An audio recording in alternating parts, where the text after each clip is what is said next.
दो वेक्टर्स अगर एक दूसरे के पैरेलल है क्या एंटी पैरेलल है तो उनको ऐड करना डिफिकल्ट नहीं है, वो बहुत इजीली ऐड हो जाते हैं if they are parallel to each other और anti parallel to each other. कल अपन ने देखा था, right? Suppose this is vector A and this is your vector P.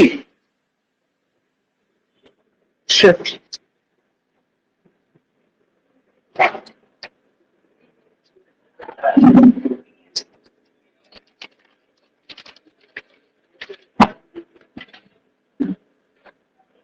इतनी भयंकर किसने कैलकुलेट? अच्छा, ओ सॉरी,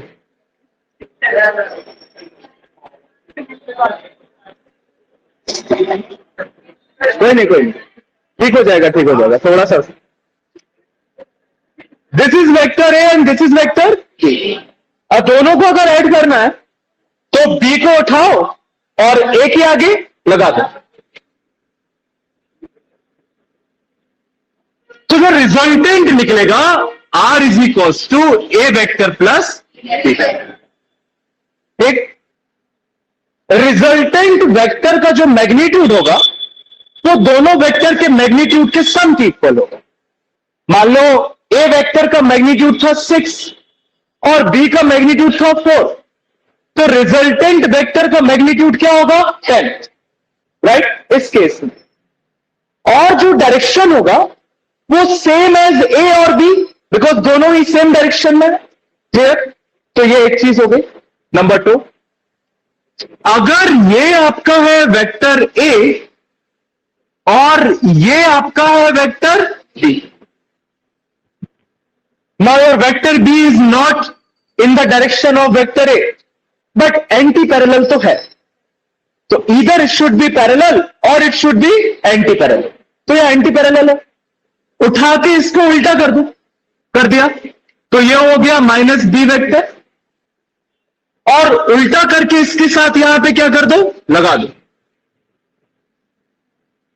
अब जो रिजल्टेंट निकल के आएगा आप कहोगे R vector is equals to A vector minus, the direction of R vector will depend करेगा किस पे? ए और बी पे। अगर ए वेक्टर और बी वेक्टर में से जो वेक्टर का मैग्नीट्यूड बड़ा है उस डायरेक्शन में आपके रिजल्टेंट का डायरेक्शन है, राइट? मान लो ए वेक्टर यहां पे बड़ा दिख रहा है तो जो रिजल्टेंट का डायरेक्शन आएगा वो is in the direction of A आएगा।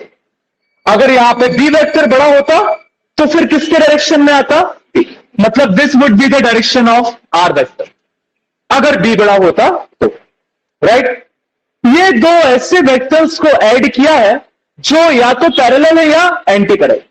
Now comes the most important case, यहां से आपको क्वेश्चन आना चालू होगा। पहला डेरिवेशन आपके पेपर में यही मिलेगा। अगर फर्स्ट यूटी में आपका चैप्टर नंबर 4 आता है तो देखो, now suppose this is vector A and this is vector, are these parallel? Anti parallel? Add करने में इश्यू, राइट? इनको ऐड करने के लिए मैथमेटिकल लॉज बनाएगा जिसको कहते हैं triangle law of vector addition. क्या कहते हैं? Triangle law of vector addition. Triangle law कहता है कि एक काम करो, ठीक है नहीं है पैरेलल, एंटी पैरेलल ना हो कोई दिक्कत नहीं, कहता है कि जैसा वेक्टर ए है वैसा वेक्टर ए बना दो और एज सच वेक्टर बी को उठाओ और इसकी जो टेल है वो वेक्टर ए के हेड से जोड़ दी। Now this is your vector. तो triangle law of vector addition कहता है अगर दो वेक्टर्स सेम डायरेक्शन में, राइट, मतलब सेम साइक्लिक ऑर्डर में, एक यहां से यहां जा रहा है और दूसरा इसी के कंटिन्यू यहां से यहां जा रहा है, are taken in the same order as two sides of the triangle, then the third side of the triangle taken in the opposite order will give the resultant vector. समझना, आपने वेक्टर ए और vector B को triangle की दो side से लिया और दोनों का ऑर्डर क्या है? सेम। तो जो थर्ड साइड है इसका ऑर्डर जो है वो फर्स्ट और सेकंड के अपोजिट है, सेम नहीं है। अगर सेम होता तो साइक्लिक वे में ये तुम्हारा ए होता, ये तुम्हारा बी होता और ये तुम्हारा आर। इसको कहते कि तीनों किस में सेम ऑर्डर। इस केस में तीनों देखो किस ऑर्डर में? सेम। सेम मतलब तीनों के तीनों कैसे? Anti clockwise. कैसे? Anti clockwise. लेकिन नहीं, ट्रायंगल लॉ कहता है कि आर वेक्टर जो होगा रिजल्टेंट वो आप क्लॉकवाइज लोगे। अगर ए वेक्टर और बी वेक्टर का ऑर्डर कैसा ले रहे हो? Anti clockwise. समझ लो, कहने वाली बात यह है triangle law of vector addition states that if two vectors A and B are taken in the same order as two sides of the triangle, then third side of the triangle taken in the opposite order will give you the resultant vector. यहां पे कह सकते हो R vector is equals to A vector plus clear? Triangle की third side आपको क्या दे रही है? रिजल्टेंट दे रही है। कौन सा वेक्टर दे रही है? Resultant vector. This is R vector, right? यहां पे एडिशन सिंपल नहीं होता। मतलब आप कहो कि ए वेक्टर का मैग्नीट्यूड 4 है और बी वेक्टर का मैग्नीट्यूड 6 है, तो आर वेक्टर का मैग्नीट्यूड 10 आएगा। 9। यहां पे एडिशन ऐसे नहीं होगा। आर वेक्टर का मैग्नीट्यूड निकलेगा, मैथमेटिक्स लगा वो अपन निकालेंगे, राइट? आर वेक्टर का डायरेक्शन ना तो ए वेक्टर के डायरेक्शन में है और ना ही बी, किसी और डायरेक्शन। कैसे निकाला जाए इसका डायरेक्शन? तो कंडीशंस बहुत ज्यादा क्या होती दिख रही हैं? कॉम्प्लिकेटेड। क्या होती दिख रही है? कॉम्प्लिकेटेड। ना तो तुम्हें सीधा सीधा मैग्नीट्यूड मिल रहा है और ना ही तुम्हें सीधा सीधा डायरेक्शन, और कॉम्प्लिकेट हो रही है मतलब पेपर में आएगी। सिंपल तो आएगा, राइट? तो vector law of triangle addition जो ऐसे वेक्टर्स को ऐड करता है जो ना कि पैरेलल है और ना कि एंटी पैरेलल, ठीक? किसी और ही डायरेक्शन, राइट? ऐसे वेक्टर्स को ऐड कौन करेगा? Triangle law of vector addition, जिसका स्टेटमेंट क्या कहता है कि two vectors A and B are taken in the same order as two sides of the triangle, then third side of the triangle taken in the opposite order will give you the resultant of both the. ये तो क्या है? Statement, right? अब देखते हैं कि magnitude कैसे निकाला जाए इस आर वेक्टर। बस कितना सिंपल। नहीं सिंपल तो नहीं, हाँ बट ठीक है। See, this is vector A, this is vector,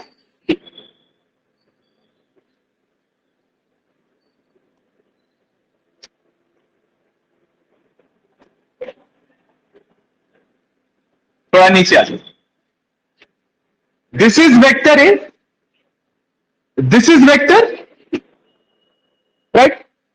hence this is vector,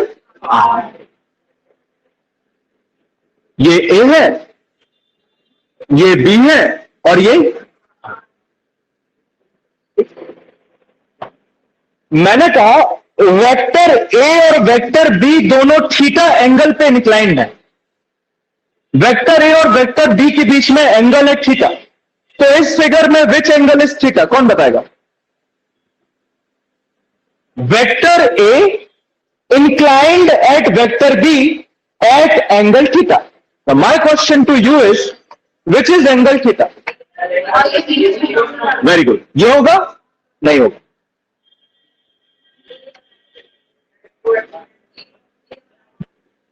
ए और ये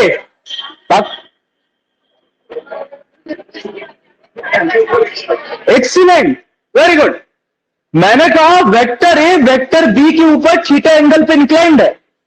ये एंगल नहीं है ए और बी के बीच का। इस वेक्टर को एक्सटेंड करोगे तो this is the direction of vector A, right? And this is the direction of vector B. This angle is, ये कहोगे कि वेक्टर ए और वेक्टर बी एक दूसरे पे कितने एंगल पे इंक्लाइंड है? थीटा। दोनों की क्या देखोगे? हेड। तो इसके हेड का डायरेक्शन ये है, इसके हेड का डायरेक्शन ये है, दोनों के हेड के बीच में एंगल क्या है? थीटा। अंदर वाला थोड़ी है, अंदर वाला तो 180 माइनस थीटा है डूड, थीटा नहीं है। This is mathematics. मैंने कहा वेक्टर ए वेक्टर बी पे कितने एंगल पे इंक्लाइंड है? थीटा। तो दोनों के क्या देखोगे? हेड। इसका हेड ये है, बी का हेड ये है, तो दोनों के बीच का एंगल कौन सा होगा? बाहर वाला। This angle is theta. इसको भूलेगा मत, राइट? ये एंगल क्या है? थीटा। यहां से भी एक परपेंडिकुलर खींच दो, इसको पॉइंट दे दो डी। ये तुम्हारा ले लो पी क्यू आर, लेना पी क्यू आर दिए। कौन सा ट्रायंगल ले ले यार? एबीसी, एक्स वाई जेड ले ले, एक्स वाई जेड, कछू भी ले लो सबसे आगे, ठीक? Now see, this is the theta on which both the vectors inclined at each other. Now I have to solve for this magnitude r. इस vector का magnitude कितना है? r. अगर ये डायरेक्शन हटा दो तो इस वेक्टर का मैग्नीट्यूड कितना है? a. अगर ये वेक्टर हटा दो तो, और इस वेक्टर का मैग्नीट्यूड कितना है? b. Clear? I need to find out r in terms of a, b and theta. आपको a की वैल्यू पता है, आपको b की वैल्यू पता है, आपको थीटा की वैल्यू पता है। कितने एंगल पे दोनों वेक्टर्स इंक्लाइंड है आपको पता है।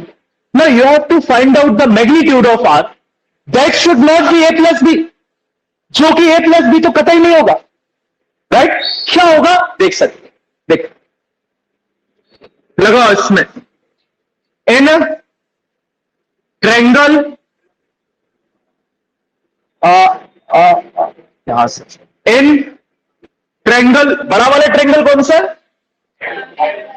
एक्स जेड बी, यही से लग रहा, राइट?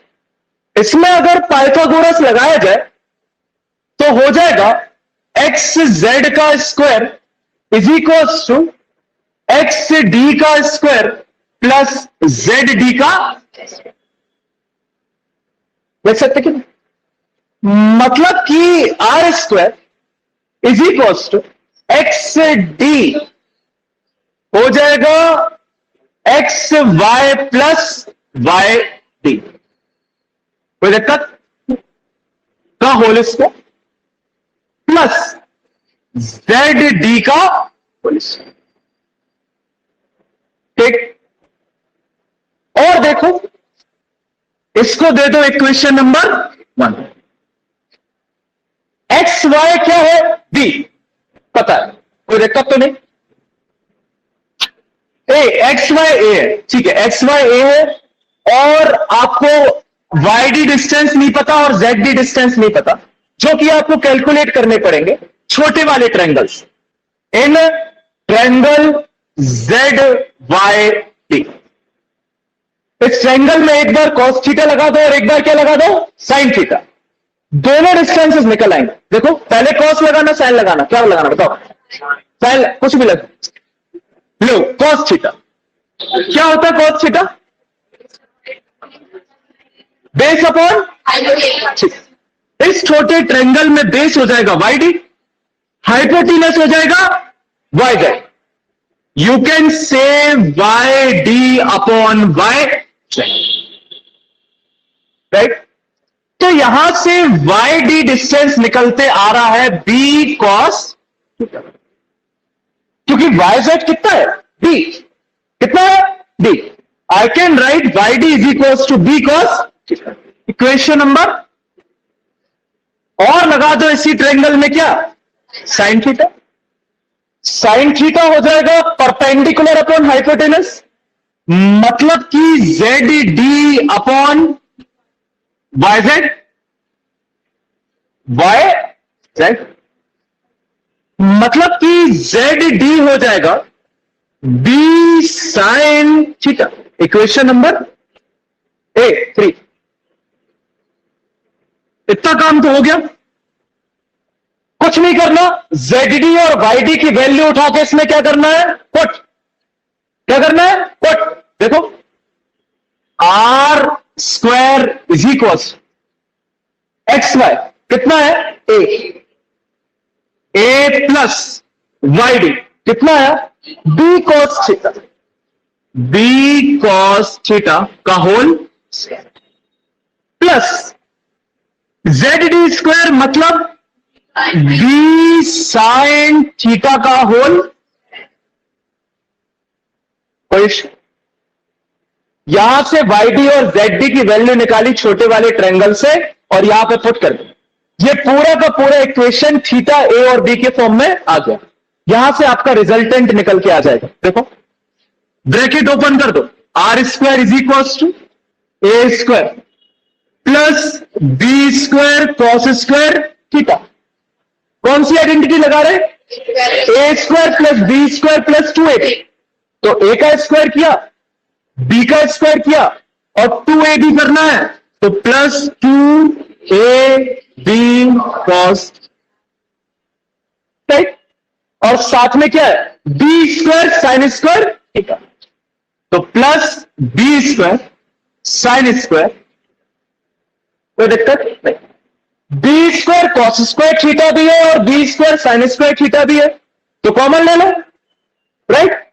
हो जाएगा R square is equal to A square plus B square bracket, एक में कॉस स्क्वायर थीटा है, एक में साइन स्क्वायर, तो अंदर आ जाएगा cos square theta plus sine square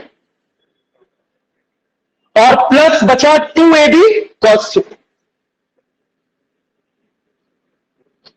शुरू हो गई फिजिक्स, यही डेरिवेशन है, right.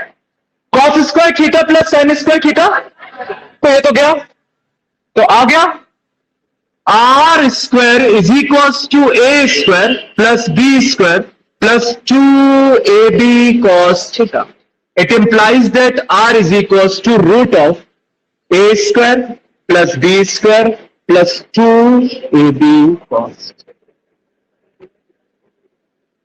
Resultant vector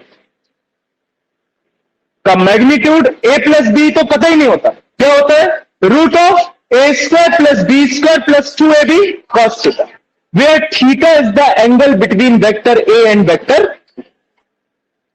derivation number 1।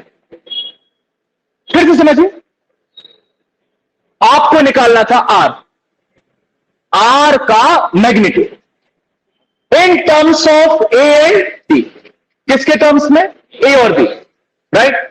मैंने कहा ए वेक्टर और बी वेक्टर दोनों कितने एंगल पे इंक्लाइंड है, आपने कहा थीटा। थीटा कौन सा एंगल है, बाहर वाला ना कि अंदर वाला, पहली चीज तो क्लियर, राइट। मैंने यहां से एक परपेंडिकुलर खींची और यहां से एक परपेंडिकुलर, दोनों को क्या कर दिया, ज्वाइंट। तो ये बड़ा वाला राइट एंगल ट्रायंगल बन गया ना, बन गया। इस राइट एंगल ट्रायंगल में क्या लगा दो, पाइथागोरस, ये लगाई।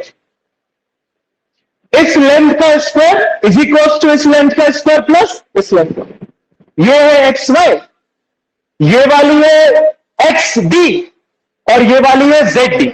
लिख दिया। देखो ये नीचे वाली को दो पार्ट में तोड़ सकते हो, कौन कौन से दो पार्ट में तोड़ सकते हो, एक्स वाई प्लस वाई, लिख दिया। स्क्वायर है तो whole square plus Z D का square, right. X Y A vector है तो एक्स वाई का मैग्नीट्यूड क्या होगा, ए का मैग्नीट्यूड, राइट। तो एक्स वाई को लिख सकते हैं ए, एक्स जेड को लिख सकते हैं आर और वाई जेड को लिख सकते हैं। अभी इसमें कहीं वाई जेड दिख नहीं रहा और दो ऐसे डिस्टेंसेस दिख रहे हैं जिनका आपको कुछ नहीं पता। You don't know what is Y D, you don't know what is Z D. तो फिर मैंने ये जो छोटा वाला ट्रायंगल है ना, इसमें लगाया कॉस थीटा और साइन थीटा। कॉस थीटा लगाया तो वाई डी निकल आया, साइन थीटा लगाया तो जेड डी निकल आया। यही तो चाहिए थे, लगा। Cos theta is equal to base upon hypotenuse, hypotenuse है yz, दैट इज b। कितना है b। लिख दिया cos theta is equal to yd upon yz। यहां का b क्रॉस मल्टीप्लाई किया तो yd आ गया b cos theta. Similarly sine theta लगाया तो परपेंडिकुलर अपॉन हाइपोटेनस, ये तो सेम ही है, तो b से ट्रांसफर हो गया तो zd आ गया b साइन थीटा। दोनों yd और zd को उठाओ और यहां पे लिख दो। लिख दिया तो आपका आर स्क्वायर आ गया एक्स वाई मतलब a प्लस yd आया b cos थीटा मतलब b cos थीटा का होल स्क्वायर प्लस zd का स्क्वायर मतलब b साइन थीटा का होल स्क्वायर। लिख दो, ब्रैकेट को क्या कर दो ओपन, ये बन गया A square plus B square cos square theta plus पूरा करोगे A plus B whole square तो आएगा A square plus B square plus 2ab, right. तो ये A square plus B square plus 2a into B cos theta लिख दिया plus B sine theta का whole square तो आ गया B square sine square. Clear, B square के साथ कॉस स्क्वायर भी है और बी स्क्वायर के साथ साइन स्क्वायर भी है, कॉमन ले लो तो B square cos square theta plus sine square theta और प्लस 2ab कॉस थीटा बचा उस साइड में, कॉस प्लस साइन 1 क्या बचा A square plus B square plus 2ab cos theta. जैसे यहां का स्क्वायर यहां ट्रांसफर करोगे तो रूट हो जाएगा। लिखिए triangles law of vector addition. Heading क्या डली है? पहले how addition of two anti parallel vectors.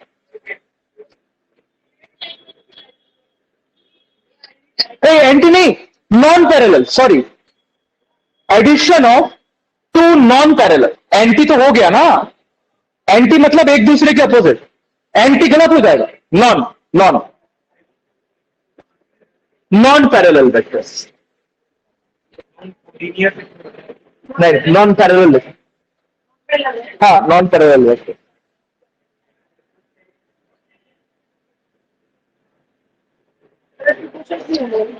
सब हो गया, इसमें लिखो नंबर 1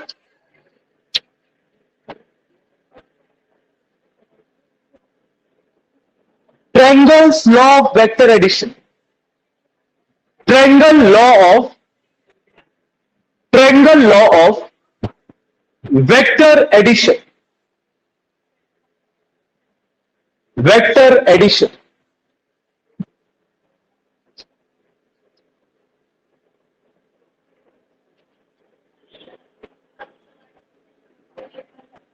राइट, यार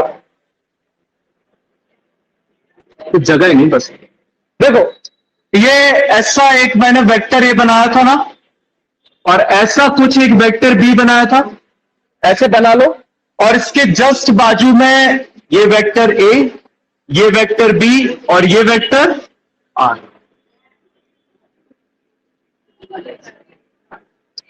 पहले ये डायग्राम फिर ये डायग्राम, ये ट्रायंगल ज्वाइन है ना,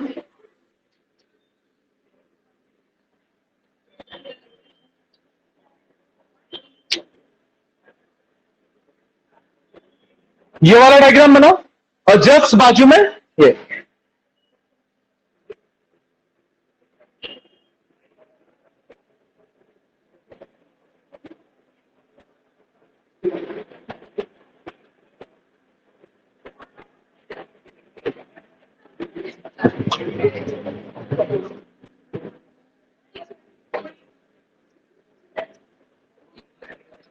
स्टेटमेंट लिखो इसका,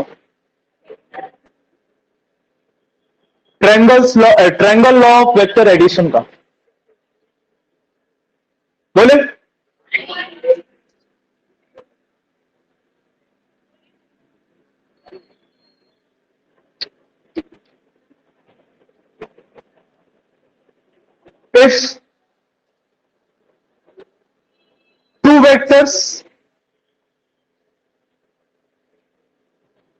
if two vectors are represented if two vectors are represented both in magnitude and direction, both in magnitude and direction,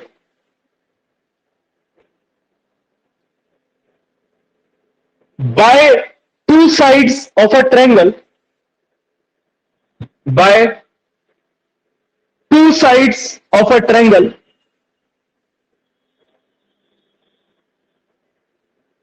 taken in same order, two sides of a triangle taken in same order, comma, then the resultant of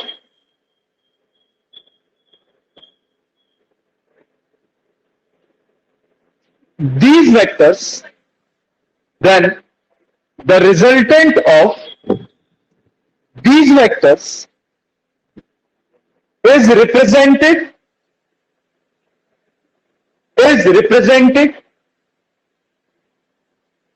both in magnitude and direction, both in magnitude and direction, by the third side of the triangle, by the third side of the triangle taken in opposite order. Third side of the triangle taken in opposite order. Full stop.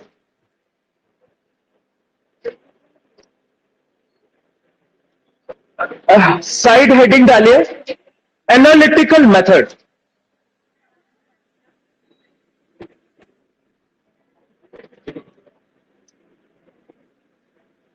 Analytical method और diagram बनाइए।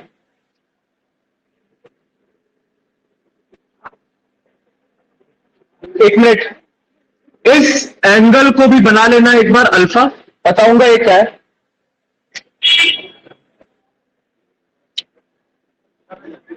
ये diagram बनाना है right side.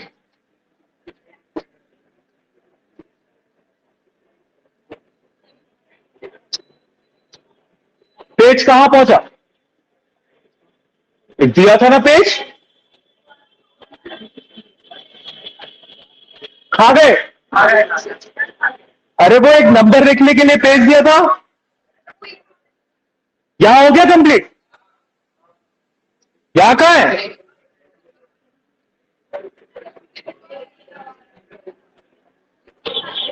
हाँ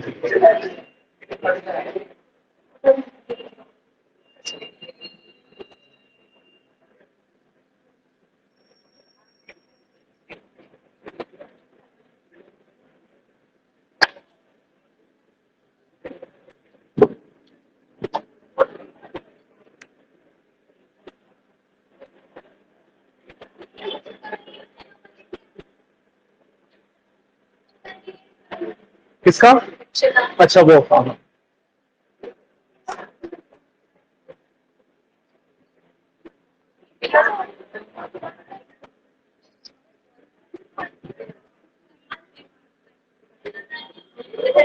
consider जल्दी।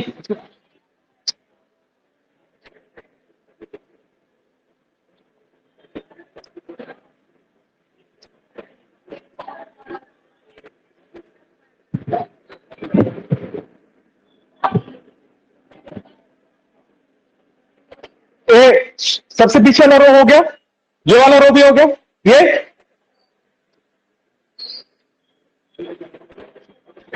बोले नहीं, मतलब क्या बना लिया कि नहीं, ये बताओ।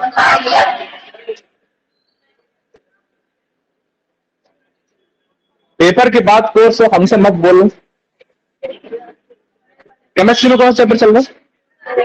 पहला दूसरा ये बताओ, फिर तो पहले हो जाएगा, चौथा चल रहा है अपना यार। कंसीडर टू वेक्टर्स,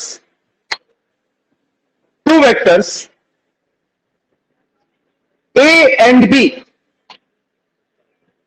अब ए और बी के ऊपर इंसानियत के नाते वेक्टर लगा देना, तो बार बार ना बोलना पड़े। Consider two vectors A and B incident at, sorry, inclined at, अरे वो रे ऑप्टिक्स चल रही ना सुबह वाले batch, inclined at angle theta. Incident नहीं था, इंक्लाइंड था। Inclined at angle theta.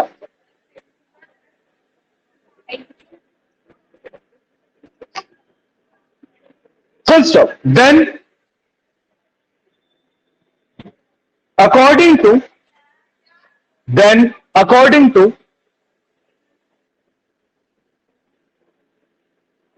triangle law of vector addition, according to triangle law of vector addition, the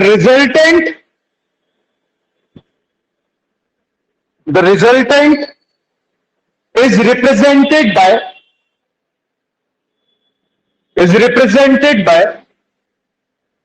r vector। r के ऊपर वेक्टर बना, full stop. Line change, draw a perpendicular. देखो अभी लिख लो, जब भी आपको पूरे टाइम परपेंडिकुलर बोला जाए की जरूरत नहीं, this is perpendicular. Draw a perpendicular ZD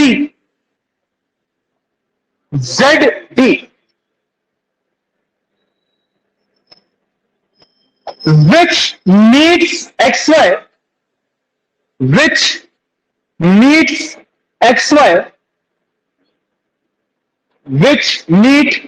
meets XY at D।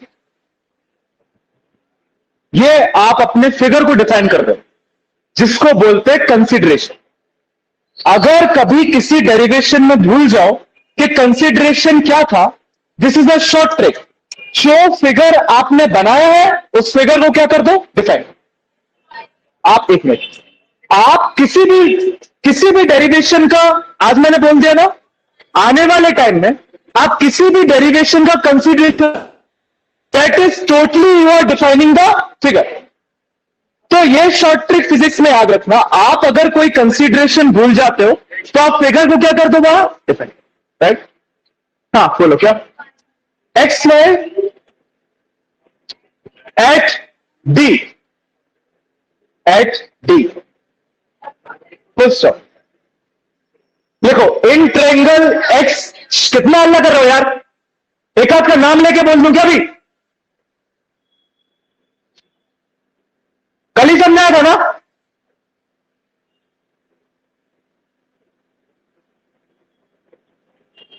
In triangle X Z D,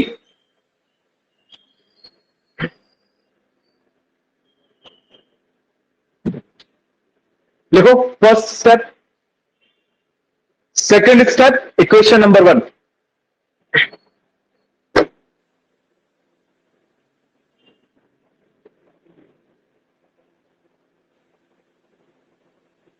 दोनों स्टेप लिखो, सेकंड स्टेप को इक्वेशन नंबर 1 दो।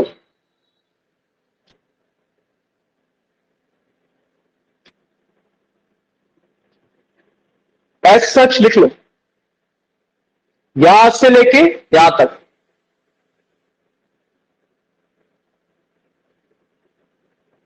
और जिस किसी को कंफ्यूजन हो कि कॉस थीटा में Y D upon Y Z कैसा है, उस साइड में ब्रैकेट में लिख लेना, कॉस थीटा होता है base upon F, B upon H.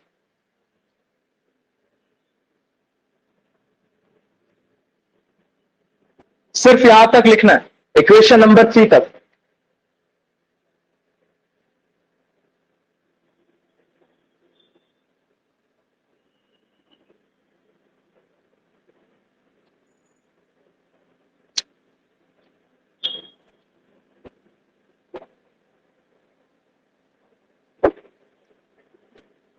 Done.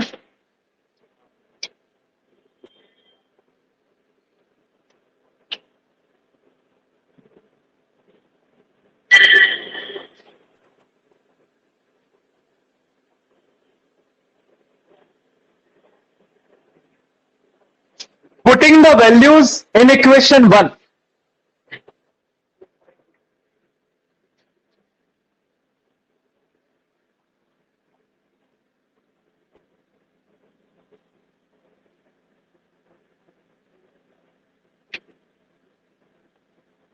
यहां के बाद क्या लिखोगे?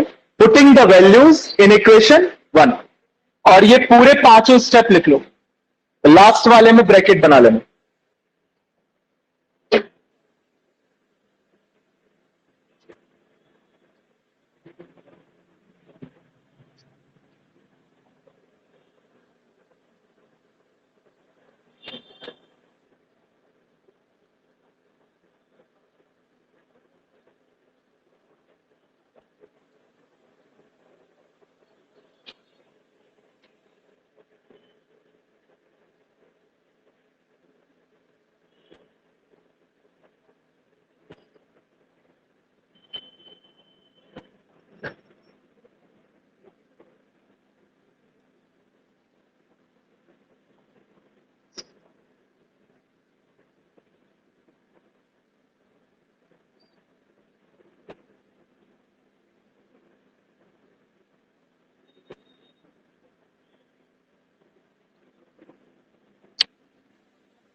इसी डेरिवेशन में साइड हेडिंग डायरेक्शन, इसी डेरिवेशन के अंदर लिख लो आराम से।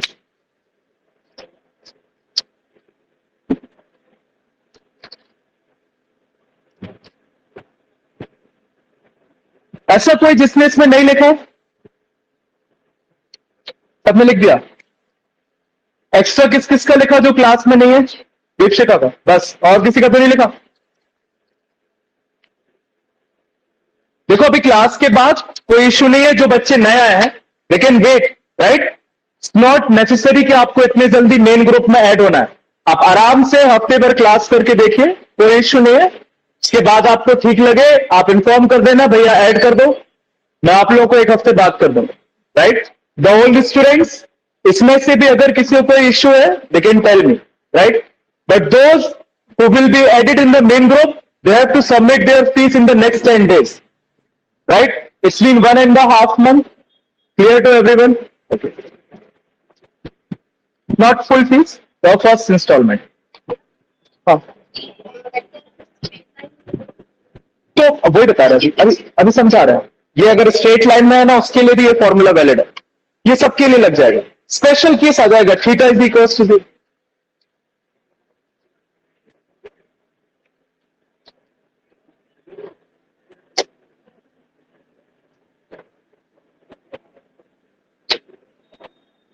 right. Now see, you have calculated the magnitude of r vector. पहली चीज, r लेकिन वेक्टर है, क्या है? वेक्टर, स्केलर नहीं है। तो अभी आधा काम हुआ है, आपने सिर्फ r का क्या फाइंड किया है? मैग्नीट्यूड।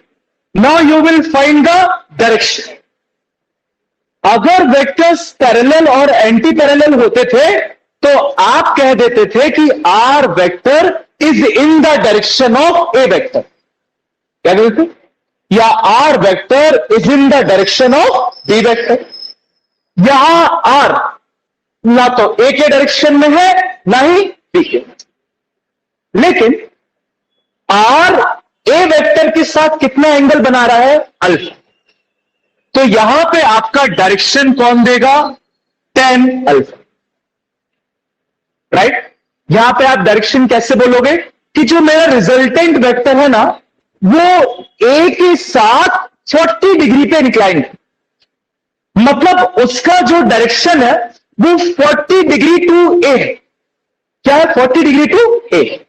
तो यहां पे डायरेक्शन किससे बताओगे? एंगल से, क्योंकि ना तो वो ए के डायरेक्शन में है और ना ही वो बी के। लेकिन देखा जाए तो ए के साथ कितना एंगल बना रहा है? अल्फा बना रहा है कि नहीं? It means you can give the direction of R in relation to A. तो ऐसे कह सकते हो कि जो आर वेक्टर है वो ए के साथ 40 डिग्री का एंगल बना रहा है, तो वो ए वेक्टर पे 40 डिग्री इंक्लाइंड है। और कोई दूसरा तरीका आपको पता हो तो आप बता सकते हो आर को देन, क्योंकि और कोई तरीका है नहीं। क्या कहोगे? आर किस डायरेक्शन में? आर किसी भी डायरेक्शन में। तो अगर रिलेट करना है तो या तो ए से करोगे बी, अब बी से तो कर नहीं सकते, ए पास में है, ए से कर दो।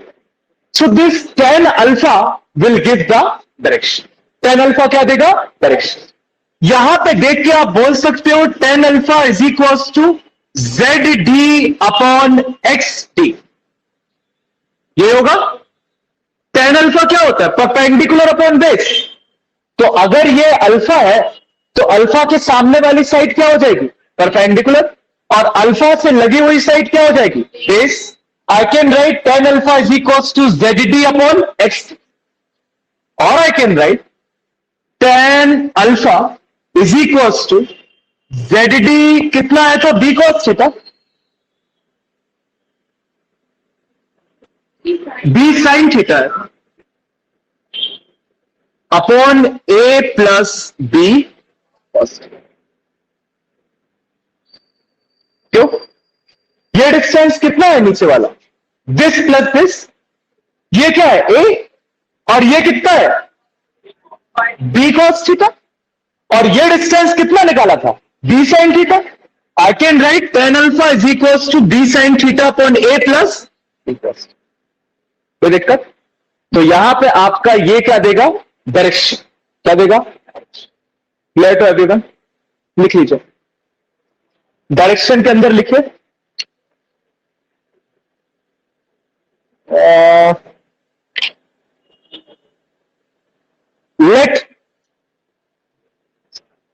लेट आर वेक्टर, आर के ऊपर vector makes an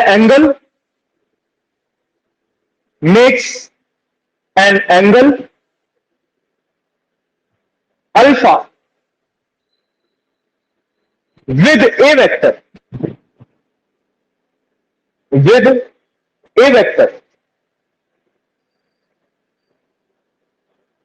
therefore from triangle XZD, from triangle XZD, vector A फिर full stop, therefore from triangle XZD। ये दोनों स्टेप लिख लो।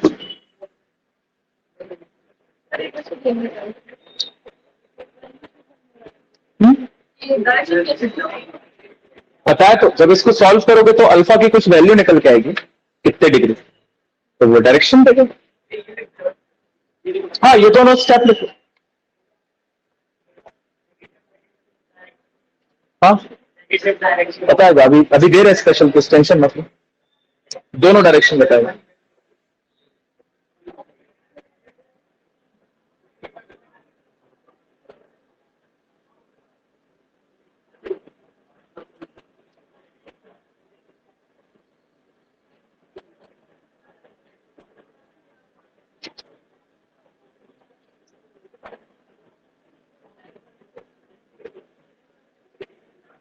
हो गया?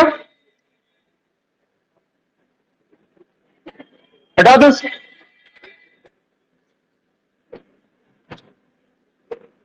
नास्ती बिल्कुल सेम केस है, अच्छे से देख। यहां पे दो वेक्टर्स अलग अलग पॉइंट से निकल रहे थे। मान लो दिस इज योर वेक्टर ए,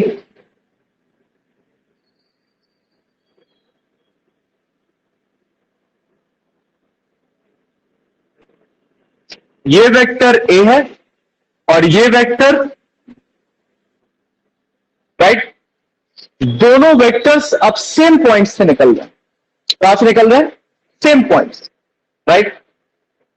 ऐसे वेक्टर्स को अगर ऐड करना है तो कैसे करें? इसको आप ट्रायंगल लॉ से ऐड नहीं कर सकते, क्योंकि ट्रायंगल लॉ में दोनों वेक्टर्स सेम डायरेक्शन में ऑर्डर में होने चाहिए। यहां पे आप देख रहे हो एक पॉइंट से दोनों वेक्टर्स निकल रहे हैं। इन वेक्टर्स को ऐड कैसे किया जाए? इन वेक्टर का रिजल्टेंट कहां आएगा?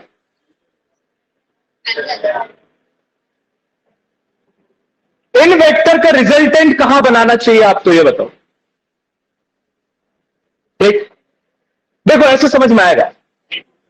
ये एक बॉक्स है, जिस बॉक्स में मैंने रस्सी बांधी, ठीक। ये एक प्लेटफॉर्म है जिसपे इस बॉक्स को खिसकना है।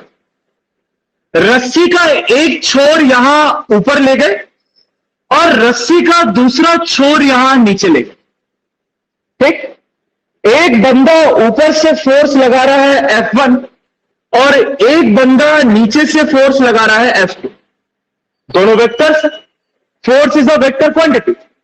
आप मुझे यह बताओ कि यह डब्बा कहां मूव करेगा? कहां मूव करेगा ये डब्बा?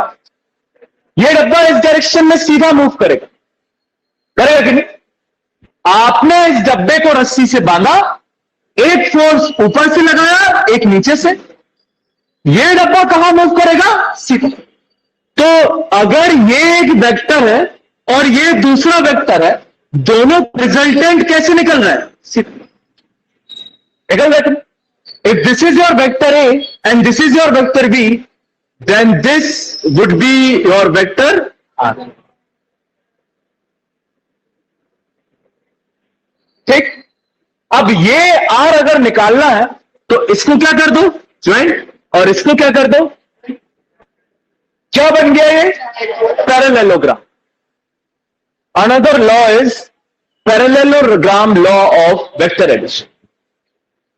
Parallelogram law of vector addition कहता है कि अगर दो ज्वाइंट वेक्टर्स, इन वेक्टर्स का नाम क्या है? कौन से वेक्टर कहलाते हैं?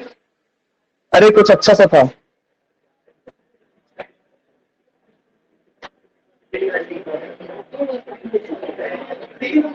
अरे कोलिनियर वेक्टर्स में, अरे नहीं कुछ ऐसे।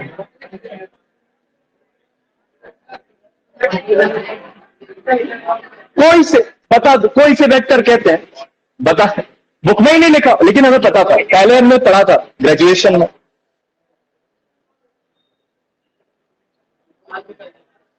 अभी अपन ने कोलिनियर पढ़ा ना, ये कोइनिशियल वेक्टर्स। गुड, आ गया। These vectors are called कोइनिशियल।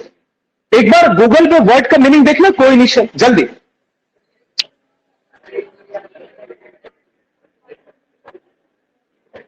देखना देखना। ओके प्रियंका, कर लेंगे, तुम हम टेक्स्ट कर देना।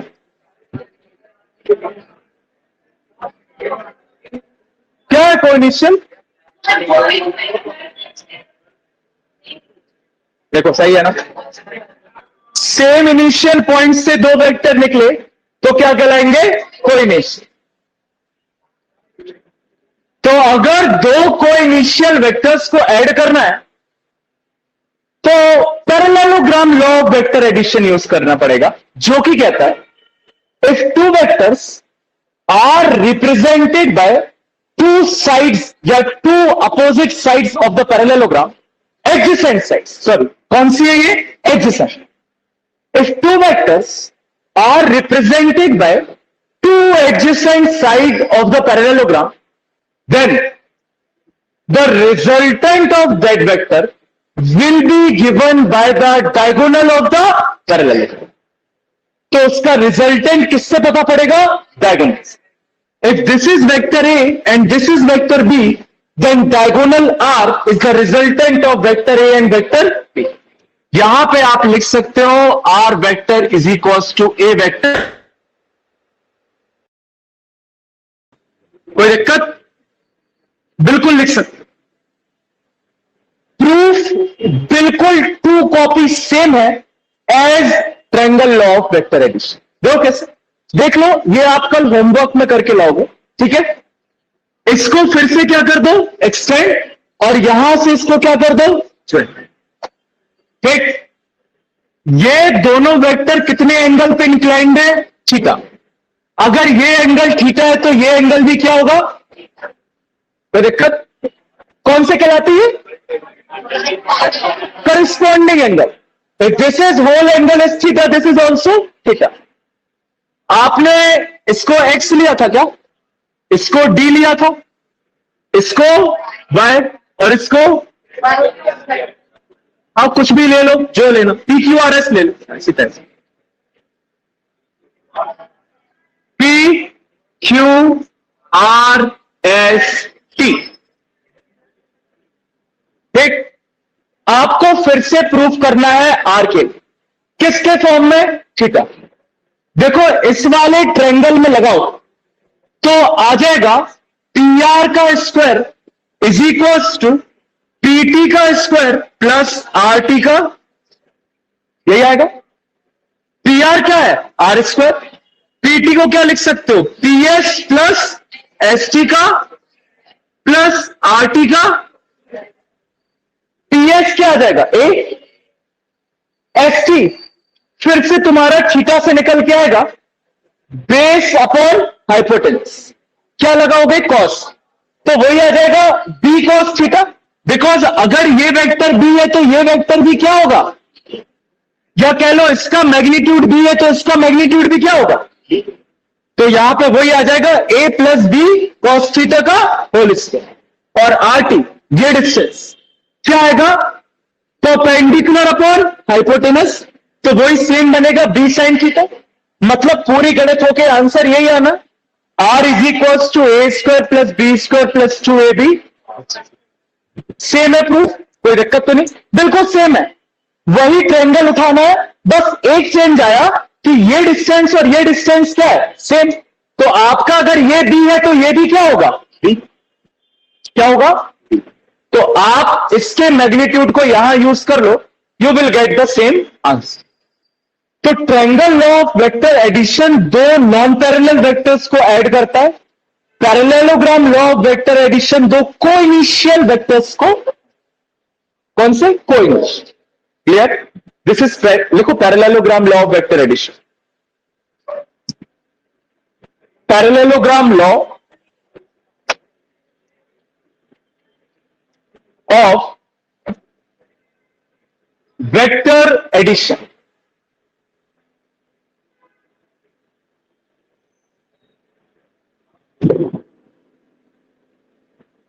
लिख लिया, लिखो, when two vectors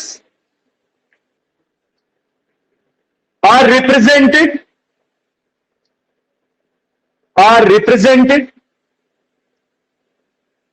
both in magnitude and direction, both in magnitude and direction by the adjacent sides, by the adjacent sides of the parallelogram, ऐसे लिख लिया करो, of the parallelogram drawn from a point, drawn from a point, comma, then the resultant vector, then the resultant vector is represented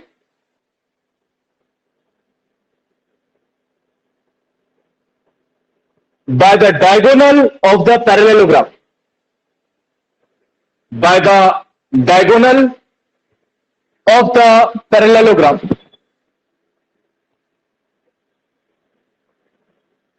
drawn from the same point,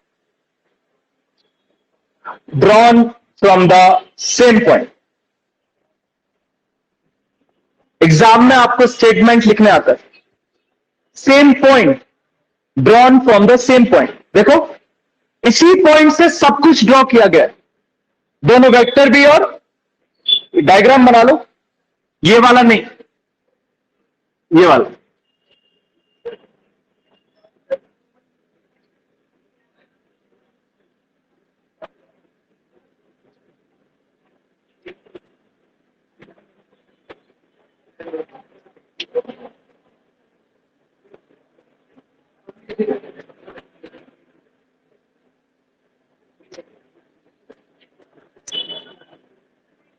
side heading proof और homework.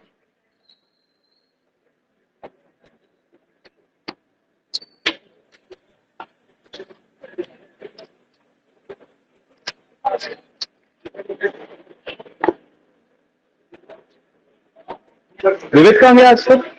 विवेक, Aniket, Wimpy, कुछ बोल रहा था क्या?